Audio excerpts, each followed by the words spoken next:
जय हिंद दोस्तों, आपका अपना YouTube चैनल D2M यानी डायरेक्ट टू माइंड एजुकेशन में स्वागत है। दोस्तों, मैं आप सबको बता दूं कि आपके बिहार पुलिस 2023 के नए भर्ती के एग्ज़ाम्स को देखते हुए मैंने आप सबके लिए एक शॉर्ट सेशन लाया है, जिसमें अलग अलग सब्जेक्ट्स के जो होंगे वो महत्वपूर्ण बिंदुओं को देखा गया है। तो आप एग्ज़ाम में जाने से पहले वीडियो को बिना स्किप किए हुए आप एक एक बिंदुओं को देखें। ये आपके लिए काफ़ी ज़्यादा बेहद महत्वपूर्ण होगा। उम्मीद करते हैं कि आपसे एक भी इससे जो क्वेश्चन अगर आएगा तो इससे बाहर आने की संभावना नहीं है, तो आप इसे ध्यान से देखेंगे।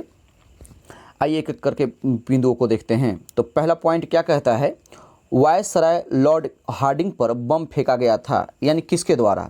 जो वायसराय लॉर्ड हार्डिंग थे दोस्तों, इन पे जो है वो बम किसने फेंका था? तो इसका हम आंसर देखेंगे। सही आंसर क्या होगा? रास बिहारी बोस के द्वारा। कब? दिसंबर 1912 में। तो ध्यान में रखेंगे, रास बिहारी बोस ने लॉर्ड हार्डिंग पर बम 1912 में फेंका था। अगला पॉइंट है, गदर पार्टी की स्थापना कब हुआ था? तो 1 नवंबर 1913 को सैन फ्रांसिस्को में। किसके द्वारा? लाला हरदयाल के द्वारा। ध्यान में रखेंगे दोस्तों, किसके द्वारा? लाला हरदयाल। ये सब क्वेश्चन एकदम निश्चित पूछता है। आप एकदम बिल्कुल एक एक बिंदु को ध्यान से देखिए। आपके लिए मैंने कहा कि बेहद महत्वपूर्ण साबित होगा, मीन्स बेहद महत्वपूर्ण साबित होगा। तो लाला हरदयाल के द्वारा सैन फ्रांसिस्को में 1 नवंबर 1913 को गदर पार्टी की स्थापना की गई थी। अगला बिंदु देखेंगे, किसने जापानी जहाज कामागाटा मारू को किराए पर लिया था? तो इसका जो सही आंसर है आपका दोस्तों क्या है? बाबा गुरुदत्त सिंह। आपको क्वेश्चन ऐसे भी कई बार एग्जाम में पूछा जा चुका है और पूछ भी सकता है कि कामागाटा मारू क्या है। एक पोर्ट है, यानी एक बंदरगाह है, एक जहाज है, या इस तरह के आपको ऑप्शन देगा तो आप बिल्कुल ही घबराएंगे नहीं। कामागाटा मारू जो है दोस्तों, ये देखने में तो लगेगा कि एक बंदरगाह है, जबकि ये क्या था? यह एक जापानी जहाज था। अगला देखेंगे, गांधी जी द्वारा साबरमती आश्रम का स्थापना कब किया गया? 1916 में। कहाँ? साबरमती में, जो कि कहाँ है? गुजरात में। अगला पॉइंट देखेंगे दोस्तों, कहता है बाल गंगाधर तिलक द्वारा होम रूल की स्थापना किया गया था, यानी कब किया गया? तो अप्रैल 1916 में। कहाँ पे? तो पुणे के एक बेलगांव जगह है, वहाँ पे इन्होंने बाल गंगाधर तिलक ने होम रूल की स्थापना की। इनके साथ एक और थे जो होम रूल की अगर हम बात करें तो एक और व्यक्ति का नाम आता है। वो कौन थी? Annie Besant. उन्होंने भी 1916 में ही होम रूल की स्थापना करी थी। कहाँ पे? वो मद्रास में। तो अगला जो पॉइंट दिया हुआ है हम देखेंगे। लीजिए दोस्तों, अगला पॉइंट बिल्कुल वही जिक्र किया गया है। एनी बेसेंट के द्वारा मद्रास में होम रूल की स्थापना कब किया गया? तो ये सितंबर 1916 में। ठीक है, इस चीज़ को ध्यान में रखेंगे। अगला पॉइंट क्या कहता है, गांधी जी ने सत्याग्रह का पहला प्रयोग किया था कब, यानी कहाँ? ये चीज़ बात करेंगे।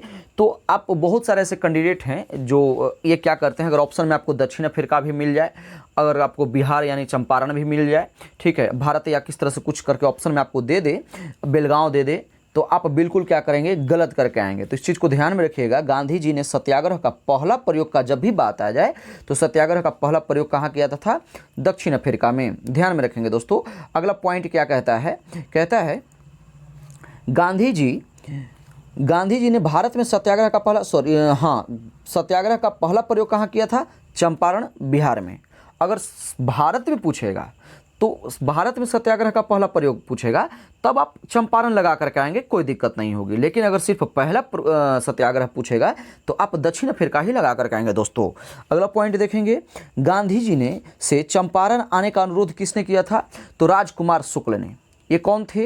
ये बेलगांव का जब ये इन्होंने संशोधन किया था मीटिंग का, तो वहाँ पर राजकुमार शुक्ल इनसे मिले थे और उन्होंने गांधी जी से आग्रह किया था कि आप आइए, है ना, और हमारे यहाँ भी एक जो है आप आंदोलन कीजिए, इस तरह सत्याग्रह कीजिए, ताकि जो है नील खेती का जो आपका जिक्र आप जानते होंगे, है ना, उसके विरोध में इनको आंदोलन करने के लिए इनको बुलाया गया था।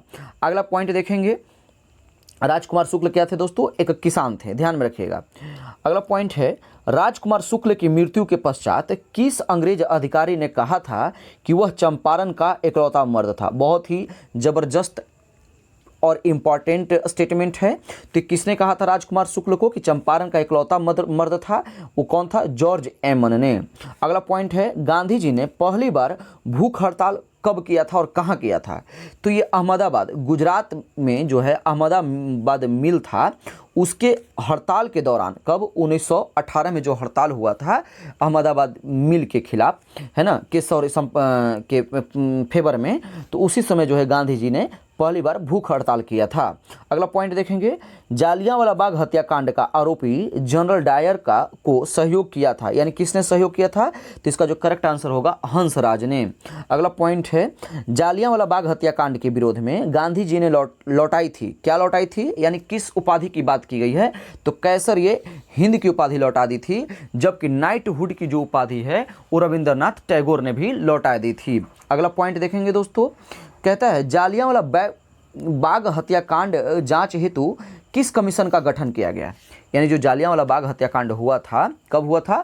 1919 में। ध्यान में रखेंगे, कब हुआ था? 1919 में। तो इस हत्याकांड के जांच हेतु किस कमीशन का गठन किया गया? तो आपका करेक्ट आंसर हो जाएगा ऑप्शन हंटर कमीशन। अगला पॉइंट देखेंगे, कांग्रेस ने जालियांवाला बाग हत्याकांड के जांच हेतु गठन किसके नेतृत्व में एक आयोग का गठन किया था? तो जो हंटर कमीशन आयोग का गठन हुआ था वो किसके नेतृत्व में किया गया था? पंडित मदन मोहन मालवीय। अगला पॉइंट है, भारत में खिलाफत दिवस कब मनाया गया था? अब देखिए ये बहुत इंपॉर्टेंट क्वेश्चन बन जाता है, खिलाफत दिवस कब मनाया जाता है? तो इसका सही आंसर क्या हो जाएगा? 17 अक्टूबर 1919 को। अगला पॉइंट है, स्वराज पार्टी का गठन किया गया था, यानी कब किया गया था या किसने किया था? तो 1923 में चित्तरंजन दास और मोतीलाल नेहरू ने। ये बार बार क्वेश्चन पूछता ही है, इसलिए आपके लिए ये बहुत ही इंपॉर्टेंट है। निश्चित इससे आपको एक न एक क्वेश्चन आएगा ही आएगा, आप इस चीज को ध्यान में रखेंगे दोस्तों। तो स्वराज पार्टी का गठन किसने किया था? चित्तरंजन दास और मोतीलाल नेहरू ने 1923 में। अगला पॉइंट देखेंगे दोस्तों, कहता है हिंदुस्तान रिपब्लिकन एसोसिएशन का स्थापना कब हुआ था? तो कब हुआ था? 1924 में, कानपुर में। अगला पॉइंट है, हिंदुस्तान सोशलिस्ट रिपब्लिकन, ये क्या है? हिंदुस्तान रिपब्लिकन एसोसिएशन, और ये हिंदुस्तान सोशलिस्ट रिपब्लिकन। ये बार बार जो है जब सामने आता है ना तो क्या करते हैं, कैंडिडेट कंफ्यूज कर जाते हैं, तो आप कंफ्यूज नहीं करेंगे। हिंदुस्तान रिपब्लिकन एसोसिएशन की बात जब करें तो 1924 कानपुर लगाएंगे, जबकि हिंदुस्तान सोशलिस्ट रिपब्लिकन एसोसिएशन की बात करेगा तो आप 1928 नई दिल्ली लगा करके आएंगे। अगला पॉइंट है, काकोरी की घटना घटित हुआ, यानी काकोरी कांड कब हुआ? तो 9 अगस्त 1925 को। अगला पॉइंट है, राजेंद्र लाहिरी, रोशन सिंह, अशफाक उल्ला खां को फांसी दिया गया था, यानी कब और किसके कारण? तो काकोरी कांड में शामिल होने के कारण राजेंद्र लाहौरी, रोशन सिंह और अशफाक उल्ला खां को फांसी दे दिया गया था। अगला पॉइंट है, व्हाइट मैन कमीशन के नाम से जाना जाता है ये साइमन कमीशन को, ठीक है। व्हाइट मैन कमीशन को किस कमीशन को और किस नाम से जाना जाता है? तो साइमन कमीशन को ही जो है दोस्तों व्हाइट मैन कमीशन के नाम से जाना जाता है। तो व्हाइट मैन कमीशन का यानी साइमन कमीशन का जो स्थापना हुआ था वो कब हुआ था? 1927 में। ध्यान में रखेंगे, याद करने का तरीका अगर ढूंढे तो 100 फॉर साइमन, 100 फॉर 27, बिल्कुल ध्यान में रखिएगा दोस्तों। अगला पॉइंट है, साइमन कमीशन भारत कब आया? तो स्थापना तो हुआ 1927 में, लेकिन साइमन कमीशन भारत आया 3 फरवरी 1928 को। ये बहुत ही इंपॉर्टेंट पॉइंट्स है दोस्तों, ये सब ध्यान में रखिएगा। अगला पॉइंट क्या कहता है, नेहरू रिपोर्ट प्रस्तुत किया गया था, यानी कब? 1928 में। नेहरू रिपोर्ट कब प्रस्तुत किया गया था? 1928 में। और आज के इस शॉर्ट सेशन का लास्ट बिंदु है वो क्या है? पब्लिक सेफ्टी बिल के विरोध में बटुकेश्वर दत्त एवं भगत सिंह ने सेंट्रल असेंबली में बम फेंका था, कब? तो 8 अप्रैल 1929 को। उम्मीद करते हैं कि आपको शॉर्ट सेशन पसंद आया होगा, आपके लिए बेहद ही महत्वपूर्ण साबित होगा। आप वीडियो को बिना स्किप करते हुए देखते रहें, ठीक है। और आप क्या करेंगे, अगर आपको ये शॉर्ट सेशन पसंद है तो आप लाइक करें, सब्सक्राइब करें और शेयर करें। हम अगला शॉर्ट सेशन कल लेकर के आएंगे, तब तक धन्यवाद।